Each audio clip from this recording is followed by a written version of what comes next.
My name is Michael Gibson, founder and global managing director of the Critical Mobilization Group.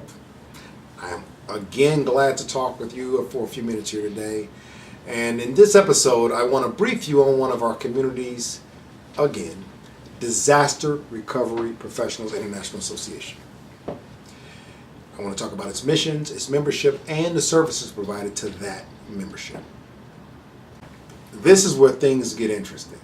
Just as with Wartime Professionals International Association and Peacetime Professionals International Association, we will be drawing expertise from the world at large, though supplemented with some very specialized skill sets because of the disaster recovery scenario.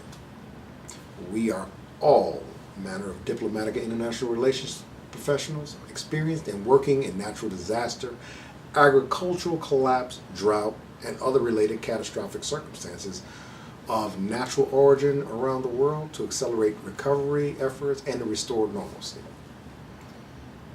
Additionally, we are all manner of professionals providing expertise in international relations, civil administration, military and police training, economic development, institutional development, and medical care, etc. Now that section you've heard me repeat for all of the associations. That's what we do. We have to create infrastructure where none exists in all of the scenarios, where it's war, peace, or disaster. Chaos is where most of your problems will become endemic. And the last thing we want to do is not be organized on the ground. So the first thing we do is always establish some type of civility in our theater. So you'll hear that all the time with any of our associations, that we establish all those elements first. Because we are all manner of first responders as disaster recovery professionals. We're firemen, EMS, rescue, and recovery experts with vast experience in saving lives and minimizing death tolls. Additionally, we are all manner of engineering, architectural, construction, mechanical professionals, provide essential infrastructure appropriate to the teams on the ground, as well as rebuild critical national infrastructure. Let me stop there for a minute and say this. Again, just like the other two associations, we do that. Why? We have to lend that expertise to the indigenous populaces around the world to ensure that normalcy is restored. Through war, peace, or disaster, or peace efforts, I should say, or disaster, normalcy must be restored at some point for things to work and start that turnaround. We are additionally all manner of professionals providing humanitarian aid, food, clean water, and temporary housing to impacted population. In Haiti, for instance, during that time frame, I think I mentioned it in our last episode, housing was one of the biggest problems. Clean water was worse.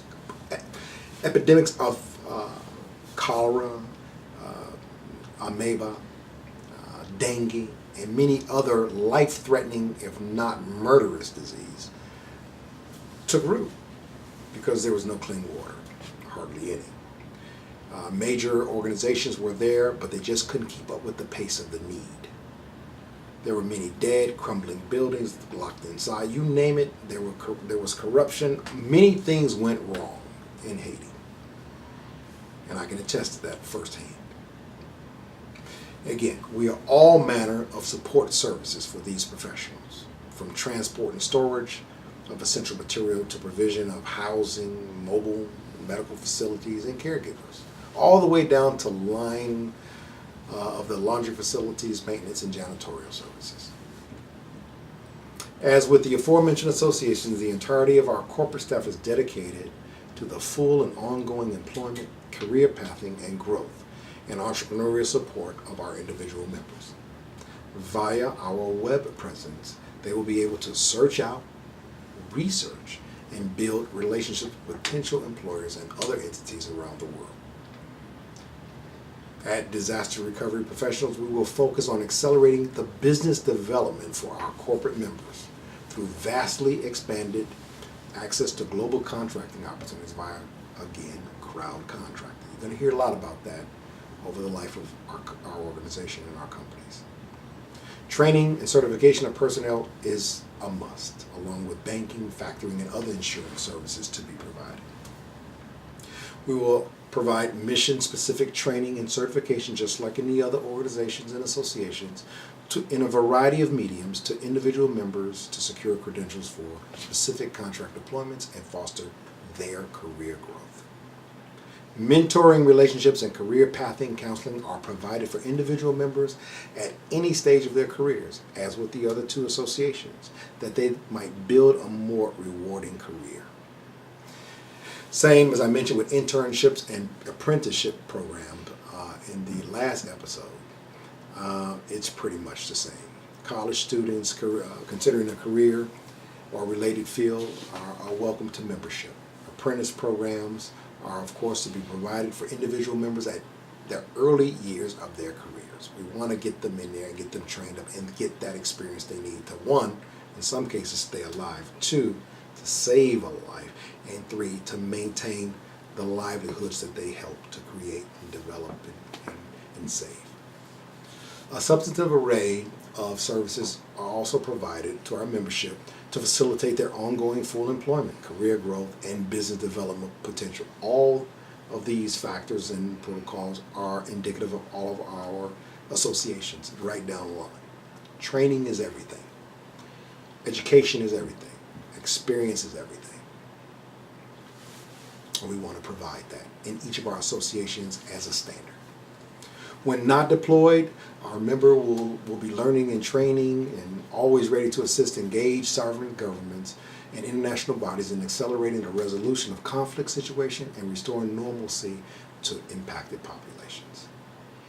Lastly, I'll say to you again, I am Michael Gibson, the founder and global managing director of the Critical Mobilization Group. I appreciate the opportunity to brief you on the Disaster Recovery Professionals International Association. Through them, we will assist engaged sovereign governments and international bodies in accelerating societal recovery from catastrophic natural disasters. In so doing, we will intend to save a great many lives. In our next and final orientation video, I will wrap this all up and put a bit of perspective on the overall effort. Thank you.